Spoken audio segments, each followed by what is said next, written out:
फालतू मेहमानों से भरा ससुराल। हाय भगवान, कितनी गर्मी है। ऐसा लग रहा है जैसे सर पर बिल्कुल आग बरस रही है। ठीक कह रही हो दीदी, ऊपर से ये घर का काम, खाना बनाते बनाते क्या हालत हो गई है हमारी। मम्मी मैंने कल बोला था मुझे सैंडविच खाना है, आपने ये क्या सब्जी के साथ पराठा बना दिया, मुझे सैंडविच बना कर दो। देख बेटा, गर्मी की वजह से ना हमारा दिमाग वैसे ही खराब हो रहा है। जो बनाए वो खा ले, वरना खामखा सुबह तेरे ऊपर हाथ साफ हो जाएगा। तभी बाहर से सासू माँ की आवाज आती है। अरे बहू, नाश्ता बन गया हो तो दोपहर के खाने की तैयारी शुरू कर दो। आज मेरी सहेली जमुना आ रही है मुझसे मिलने। हे भगवान, एक तो ये घर वाले, ऊपर से इनके ये फालतू के मेहमान। पता नहीं हर हफ्ते कहां से इनकी नई सहेली बन जाती है। इन मेहमानों की खातिरदारी कर करके इस गर्मी में हम तो पागल हो गए। कभी कभी तो मन करता है इस घर को छोड़कर ही भाग जाऊं। एक तो इतनी गर्मी, ऊपर से हर रोज ये मेहमान।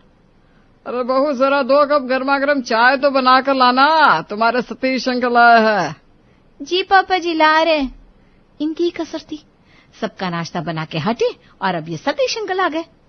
और देखना, सिर्फ चाय से तो मानने वाले हैं नहीं, कुछ ना कुछ और बनाने को जरूर बोलेंगे। सीमा जल्दी से बाहर 2 कप चाय और नमकीन बिस्किट लेकर जाती है, लेकिन इतने कम में वो लोग कहाँ मानने वाले थे। अरे बहू, ये क्या, घर पर मेहमान आए हैं और ये सूखी सूखी चाय, बस नमकीन बिस्किट के साथ। अरे थोड़े पकौड़े शकौड़े बनाती तो चाय पीने का मजा आता बेटा। हाँ, चाय के साथ पकौड़े खाने का मेरा भी मन कर रहा है। बना लो बेटा, तब तक हम ये चाय बिस्किट से काम चला लेते हैं। पकौड़े के साथ दोबारा चाय बना लेना। घर वाले तो घर वाले, यहाँ तो मेहमान भी बेशर्म। बेचारी सीमा मुंह बनाकर वापस किचन में आती है। पता है, बाहर पकौड़ों के लिए बुलाना उन्होंने, बना रही हूं मैं। और आंटी के लिए स्पेशल लंच भी तो बनाना होगा। हाय भगवान, हमारे ससुराल वालों को थोड़ी तो सद्बुद्धि दो कि कम से कम इस गर्मी में तो घर पर इन फालतू के मेहमानों को ना बुलाए। यहाँ दिन पर दिन गर्मी में काम कर करके हमारी हालत पतली होती जा रही है। बेचारी दोनों बहुएं जैसे तैसे गर्मी में काम करती हैं और जमुना आंटी के लिए स्पेशल लंच बनाती है। अभी लंच बनकर तैयार ही हुआ था कि इतनी देर में ही बाहर से सासू माँ की आवाज आती है। सीमा बहू, मंजू बहू, देखो कौन आया है। आए मम्मी जी। पता नहीं कौन आ गया। चलो, दोनों जैसे ही बाहर जाती हैं तो उन्हें बहुत बड़ा धक्का लगता है, क्योंकि बाहर सिर्फ जमुना आंटी नहीं बल्कि उनका पूरा खानदान बैठा हुआ था। देखो बहू, मैं तो सोच ही रही थी बस जमुना मुझसे मिलने आ रही है, लेकिन यहाँ तो इन लोगों ने मुझे सरप्राइज ही दे दिया। लेकिन अब आप लोग आए हो ना, तो कुछ दिन रुक कर ही जाना। वैसे भी अब तो बच्चों के भी स्कूल की छुट्टियां चल रही है। अरे सुधा आंटी, मम्मी जी ने तो पहले ही बोला था तुम्हारी सुधा आंटी के घर जा रहे हो ना, तो वो घर पर कुछ दिन रुके बिना तुम्हें वापस नहीं आने देगी, इसलिए हम अपना बैग पहले से पैक करके लाए। दीदी, ये सब क्या है? यहाँ हर रोज 2-4 मेहमान आते थे, वो कम था जब ये इतने सारे फालतू के मेहमान ये रुकने के लिए आ गए। अरे अब क्या ही बोले, सब ना सासू माँ की वजह से हो रहा है।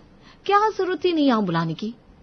आंटी हम आपके घर आए, कुछ खाने पीने को लेकर आओ ना आप हमारे लिए। सुबह से भूखा हूँ, मम्मी ने कुछ खाने को ही नहीं दिया आज। हाँ, वो घर से खाकर निकलते ना तो यहाँ पर आकर ठीक से खा नहीं पाते, और आपने हमारे लिए काफी कुछ बनाया भी होगा तो फिर आपकी मेहनत खराब हो जाती, इसलिए हम सब भूखे पेटी आ गए। हाँ बेटा, खाना तो बहुत अच्छा बनाया मेरी बहू ने। जा बेटा, जल्दी से खाना लगा दो। दोनों बहुएं पैर पटकती हुई किचन में जाती है और जल्दी से खाना लाकर टेबल पर सर्व करती है। वाह वाह भाभी जी, मान गए आप दोनों को, क्या खाना बनाया। वैसे तो हम बस कुछ दिन रुकने के लिए आए हैं, लेकिन अगर आप वैसे ही खाना बना के खिलाओगी तो हमारा तो यहाँ से जाने का मन ही नहीं करेगा। अरे तो बेटा, क्या जरूरत है यहाँ से जाने की, तुम्हारा यहाँ जितने भी दिन रुकने का मन करे तुम आराम से रहो। आंटी, आपने सबके लिए कुछ तो कुछ बनाया, लेकिन मुझे पिज्जा खाना है, मेरे लिए पिज्जा बनाओ। बेटा, छोटे बच्चे पिज्जा नहीं खाते, आपको पता है पिज्जा कितना अनहेल्दी होता है। ऐसे कुछ नहीं मंजू भाभी, मेरा लाल तो सब कुछ खा लेता है, आप आराम से पिज्जा बना दो, कोई चिंता की बात ना है। मंजू को लगा था वो ऐसा बोलेगी तो वो लोग उसे पिज्जा बनाने से मना कर देंगे, लेकिन ये तो बच्चे के भी उस्ताद निकले किचन में। कैसे अजीब लोग है ये, दूसरे के घर पर जाकर कैसी कैसी हरकतें कर रहे हैं। बन गया इसका पिज्जा, चलो। खाना पीना खाकर सब लोग थोड़ी देर में फ्री होते हैं। मंजू और सीमा भी खा पीकर बर्तन धोकर अपने कमरे में आराम करने के लिए जाती है, लेकिन उनका कमरा तो पहले से ही हाउसफुल था। अरे आओ आओ बहू, तुम भी बैठो। वो क्या ना सब बहुत थक गए थे तो सुधा बहन ने बोला अंदर कमरे में जाकर आराम कर लो। वैसे तुम्हारा एसी बड़ी ठंडी ठंडी हवा देता है, हमारा वाला ना ठीक से चलता ही नहीं है। आंटी ये क्या रखा है, इसे तोड़ दूं क्या? अरे बेटा शोपीस है ये, तोड़ना क्यों है? तोड़ने दो ना आंटी, मजा आएगा। ये मजा क्या आएगा, वापस रखो इसे। इसका ना ऐसा ही है, जब तक पूरे दिन में कुछ तोड़फोड़ नहीं कर लेता इसको चैन नहीं पड़ता। बेटा ये अपना घर नहीं है, आंटी का सामान है, वापस रख दो चलो। हाँ बेटा प्लीज। अच्छा बेटा, सुबह ना तुम्हारे अंकल जी को कहीं काम से जाना पड़ गया था तो वो यहाँ आ नहीं पाए, लेकिन शाम तक आ जाएंगे। अब वो घर पर अकेले रहेंगे तो उनके खाने पीने का ध्यान कौन रखेगा है? जी जी बिल्कुल आंटी जी। अच्छा आप सब आराम करिए, हम भी थोड़ी देर आराम कर लेते हैं। चलो सीमा तुम्हारे कमरे में चलते हैं। दोनों सीमा के कमरे में गई तो वहां पर हितेश खर्राटे लेकर सो रहा था। अब इसी की कसर बाकी रह गई थी, हम दोनों कहाँ जाएंगे? बस एक ही तो कमरा बचा है जिसमें ना तो एसी है और ना ही कूलर, वहीं बैठना पड़ेगा। बेचारी दोनों बहुओं को अब दिन में भी बिना एसी के लेटना पड़ा, लेकिन वो उसमें भी बहुत ज्यादा देर बैठ नहीं पाती क्योंकि शाम की चाय बनाने के लिए सासू माँ का बुलावा जो आ जाता है कुछ देर बाद। मैंने बोला इसे वापस दो, ऐसे किसी से बिना पूछे इसकी चीज नहीं लेते।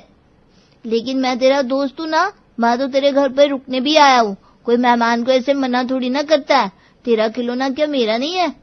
देख तुझे खेलना है तो बाकी खिलौनों के साथ खेल ले, लेकिन ये खिलौना मेरे पापा मेरे लिए मेरे बर्थडे पर लेकर आए थे, इसलिए ये वाला छोड़ दे। तूने पहले ही मेरी एक गाड़ी तोड़ दिया। अरे क्या हो गया बेटा, खिलौना ही तो है, खेलने दे बेटा सोनू को, हम तेरे लिए नया ला देंगे। नहीं नहीं नहीं, इससे मेरी एक गाड़ी पहले ही तोड़ दी है, अब ये इसे भी तोड़ देगा। सुनो बेटा, वापस कर दो, मिंटू भैया का खिलौना टूट जाएगा ना। नहीं, मैंने बोला ना मैं नहीं तोड़ूंगा। सबके बार बार बोलने के बाद भी सोनू मिंटू को उसका टॉय वापस नहीं करता और थोड़ी देर बाद वो उस खिलौने की टुकड़े टुकड़े कर देता है। मैंने बोला था ये तोड़ देगा। हाँ इसका तो ऐसा ही है, दिन में कुछ ना कुछ तोड़ता ही है। पर तू रो मत, हाँ बेटा, मैं तेरे लिए नया ला दूंगी। मिंटू बेचारा रोते हुए अपने कमरे में चला जाता है। अब रात को सोने के टाइम फिर वही होता है। सीमा और मंजू के कमरे में तो सो गए मेहमान, अब वो लोग कहाँ पर सोएंगे? यार इतने गर्मी में कमरे के अंदर सोना मेरे बस की तो बात नहीं है, लगता है छत के ऊपर ही सोना पड़ेगा। अरे हम दिन में थोड़ी देर अंदर वाले कमरे में लेटे थे, इतनी ज्यादा गर्मी थी कि पूछो मत। बिस्तर ऊपर ही लेकर चलते हैं, कम से कम थोड़ी हवा तो लगेगी। वो लोग अपना बोरिया बिस्तर लेकर ऊपर छत पर पहुंच जाते हैं, लेकिन मौसम तो गर्मी का, हवा चल चल कर भी कितनी ठंडी चलेगी, और ऊपर से मच्छरों ने उनका खून पी पी कर उनका हाल खराब कर दिया। अरे भाई कितना मच्छर है यहाँ पर, काट काट कर दिमाग खराब कर दिया। ये सब ना मम्मी का किया धरा है, पता नहीं किस किस मेहमान को आए दिन घर पर बुला लेती है। हाँ यार, और फंसते हम लोग हैं, इन लोगों को मम्मी पापा के कमरे में ही सुलाना चाहिए था, तब मजा आता। अब क्या करें, इस पर ही मच्छरदानी लगानी पड़ेगी, और आज तो पहला ही दिन है, पता नहीं ये लोग और कितने दिन तक यहाँ रुकेंगे। अब सब मच्छरदानी लगाकर जैसे तैसे सो जाते हैं। अगली सुबह मंजू मिंटू को स्कूल के लिए तैयार करने नहलाने लेकर जाती है। अरे ये क्या, टंकी में तो पानी नहीं आ रहा। पापा जी सुबह आपने मोटर नहीं चलाई थी क्या? नहीं बहू, मैंने तो पूरे 2 घंटे मोटर चलाई थी, क्या हुआ? इसमें पानी नहीं आ रहा पापा जी, मुझे मिंटू को नहलाकर स्कूल भी भेजना है। लगता है हम सब सुबह सुबह नहा लिए ना तो पानी खत्म हो गया। वो हम सबको ना जरा 5-6 बाल्टी पानी से नहाने की आदत है, हमें लगा पूरा दिन यहाँ पर पानी आता होगा तो हम नहा लिए। मम्मी मुझे स्कूल जाना है, अब मैं बिना नहाए कैसे जाऊंगा? मुझे तो पहले ही इतनी ज्यादा गर्मी लग रही है। अब क्या करूं बेटा, फ्रिज में जो पानी रखा है उसी से हाथ मुंह धोकर चला जा। अब तो शाम को जब पानी आएगा तब टंकी भरेगी। उन लोगों के चक्कर में अब सबको पूरा दिन बिना नहाए रहना पड़ता है, वो भी इतनी गर्मी में। हाय हाय कितनी गर्मी लग रही है, ऊपर से बिना नहाए इतनी चिपचिप हो रही है। मम्मी जी को अगर मेहमान बुलाने भी थे तो थोड़े ढंग के मेहमान बुला लेती। ये किस टाइप के मेहमान है जिन्हें ये भी नहीं पता कि किसी के घर में जाकर कैसे रहा जाता है। अब हर रोज गर्मी में मेहमानों की वजह से उनकी हालत खराब हो रही थी, लेकिन वो थे कि वहां से जाने का नाम ही नहीं ले रहे थे। दीदी पूरा 1 हफ्ता हो गया इन लोगों को यहाँ पर, लेकिन ये तो यहाँ से जाने का नाम ही नहीं ले रहे। ऊपर से अंकल जी दिन में 20-20 बार उनको चाय पीनी होती है, और हर बार चाय के साथ बेटा कुछ खाने के लिए, और वो भी कुछ अलग लेके आना। बहू सबके लिए नाश्ता बन गया क्या? ये लो, इनकी कसर रह गई थी। अब इन्होंने तो हमें काम करने की मशीन समझा हुआ है। हम यहाँ गर्मी में कितने परेशान हो रहे हैं और इन्हें बस खाना चाहिए। इनको तो यहाँ से भगाना ही पड़ेगा दीदी, वरना मुझे नहीं लगता ये 2 महीने तक भी यहाँ से जाने का नाम लेंगे। सीमा और मंजू बड़ी परेशान थी, लेकिन उन लोगों को वहां से भगाए तो भगाए कैसे। तभी रात को, मम्मी जी मुझे तो नींद आ रही है, कितने दिन हो गए हमने रात को टीवी ही नहीं देखा, चलो ना चलकर अपना सीरियल देखते हैं। मन तो मेरा भी कर रहा है, चल चलते हैं। रात के 12 बजे दोनों सास बहू टीवी चलाकर सीरियल देखने बैठ जाती हैं। बहू मुझे आवाज नहीं आ रही, आवाज थोड़ी तेज करना। बस कर रही हूँ मम्मी जी, 1 मिनट। हंसा टीवी की आवाज इतनी तेज कर देती है कि सबकी नींद खराब हो जाती है। सब आधी नींद में उठकर बाहर आते हैं और बाकी सब भी छत से नीचे उतर कर आते हैं। अरे इतनी रात को कौन टीवी देख रहा है भाई, ओ भाई इतनी तेज आवाज में। माफ करना बेटा, वो मुझे और हंसा को नींद नहीं आ रही थी तो टीवी चला लिया, लेकिन आवाज ना थोड़ी ज्यादा ही तेज हो गई लगता है। अरे कोई बात नहीं जमुना, देख लो देख लो, और तुम लोग भी जाओ वापस ऊपर जाकर सो जाओ, बस आवाज थोड़ी कम रखना। हाँ जमुना? अरे हाँ हाँ सुधा बहन, कम ही रखूंगी। अभी भी ये नहीं कि जाकर चुपचाप कमरे में सो जाए, हम सबकी नींद खराब करने के बाद भी इन्हें टीवी देखना है। अब एक बार तो उन लोगों की नींद टूट चुकी थी और छत पर नींद आती ही मुश्किल से थी, तो किसी को दोबारा नींद ही नहीं आई। अब तो इनको कुछ न कुछ करना ही पड़ेगा, लेकिन ऐसा क्या करे जिससे ये यहाँ से अपने आप परेशान होकर भाग जाए। राजू भैया, मेरे पास एक अच्छा आइडिया है। जैसे लोहे को लोहा काटता है, वैसे मेहमान को मेहमान ही काट सकते हैं। क्या मतलब? मतलब कि आप निधि दीदी को बुला लो विद फैमिली, बाकी तो हम सब अपने आप संभाल लेंगे। अच्छा समझ गई मैं। अब प्लानिंग करके वो लोग अगले दिन अपनी बड़ी बहन निधि को कॉल करके उसकी फैमिली के साथ बुला लेते हैं। अब एक तो पहले से ही घर में इतने सारे मेहमान, ऊपर से घर में निधि, उसके 2 बच्चे और पतिदेव। अरे निधि बेटा, तूने बताया भी नहीं, तो दामाजी और बच्चों के साथ आने वाली है। अरे मम्मी, अब अपने ही घर पर मुझे आने के लिए बताने की जरूरत पड़ेगी क्या? बच्चों की आधी छुट्टियां तो बीत गई थी और इनका समर कैंप भी खत्म हो गया था, तो मैंने सोचा बची हुई छुट्टियां घर पर ही जाकर बिताऊंगी। आप हमेशा बोलती हो ना मम्मी जी मैं कभी यहाँ पर रुकता नहीं, तो इस बार मैं यहीं पर रुकूंगा। हाँ नानी, हम आपके पास ही रहेंगे। अरे वाह, फिर तो बहुत अच्छी बात है। सब लोग घर में मिलजुल कर रहेंगे तो बड़ा मजा आएगा। वैसे भी बहुत टाइम से आप लोग आए नहीं थे। अब प्लान की शुरुआत तो हो गई थी, बारी थी प्लान के अगले पड़ाव की। वो जमुना आंटी, आज ना आप सबको एक ही कमरे में सोना पड़ेगा। दीदी आई है ना, तो आज वो सब यहाँ सोएंगे, आप उस वाले कमरे में चले जाओ। हाँ हाँ बेटा, क्यों नहीं, हम चले जाते हैं। उन लोगों को एक ही कमरे में शिफ्ट कर देते हैं और वहां के एसी का कनेक्शन भी काट देते हैं। सब लोग एक ही कमरे में बैठकर बातें कर रहे थे। अच्छा किया आप लोगों ने जो हमें यहाँ पर बुला लिया। अरे मम्मी पापा का तो दिमाग खराब है, पता नहीं कहाँ से मेहमानों को लेकर आ जाते हैं। और मम्मी की ये जो सहेली है ना, बस मतलब के लिए मम्मी से बात करती है। अभी गर्मी में घर पर बिल ज्यादा आ रहा होगा एसी का, इसलिए यहाँ पर रुकने आई है।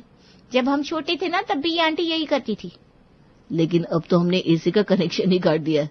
देखते हैं इतनी गर्मी में कैसे सोते हैं ये।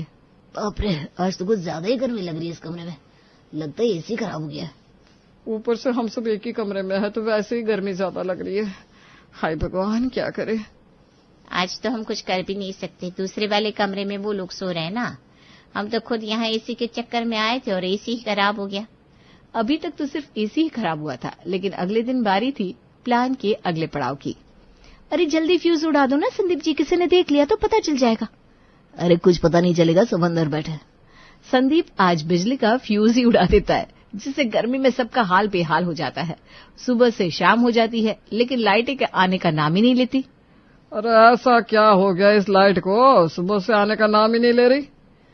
पापा वो मुझसे ही गलती हो गई, बिजली का बिल भरना भूल गया मैं, इसलिए बिजली वालों ने लाइट काट दी। अब बिल भरकर दोबारा बिजली का कनेक्शन लूंगा तभी लाइट आएगी। क्या? इसका मतलब आज रात को भी लाइट नहीं आएगी?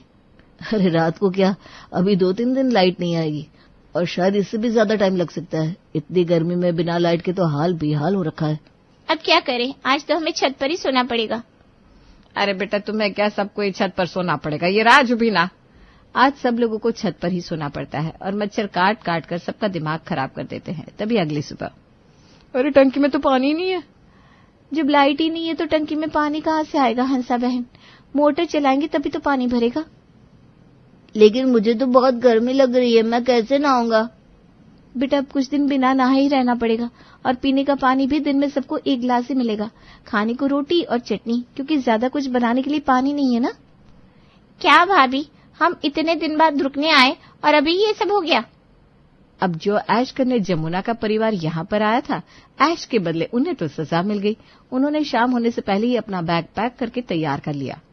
अरे तुम लोग बैग पैक करके कहाँ जा रहे हो? सुधा बहन क्या बताऊं, पिछले 2-3 दिन में ना हमारे मोहल्ले में बहुत सारी चोरियां हो गई है।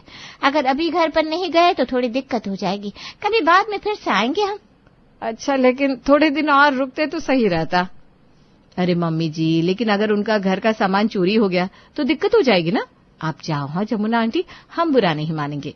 एक तो बिना लाइट की इतनी गर्मी, ऊपर से अब तो घर में खाने पीने की भी दिक्कत, इसलिए जमुना की पूरी फैमिली जल्दी से वहां से भाग जाती है। और जैसे ही वो लोग वहां से जाते हैं, थोड़ी देर बाद संदीप बिजली का कनेक्शन भी जोड़ देता है और घर में आ जाती है सुकून भरी लाइट। अरे लाइट कैसे आ गई? लगता है बिजली वालों ने कुछ ज्यादा ही जल्दी बिजली जोड़ दी, पर अब क्या करे, जमुना आंटी की फैमिली तो चली गई। चलो कोई ना, उन्हें तो वैसे भी जाना ही था। चलो आ जाओ बच्चों, अंदर वाले कमरे में चलते हैं, एसी चलाकर आराम से सोएंगे। फाइनली फालतू मेहमानों को घर से भगाने का उनका ये तरीका काम आ जाता है और गर्मी में अब दोनों बहुएं और सब लोग चैन की सांस लेते हैं।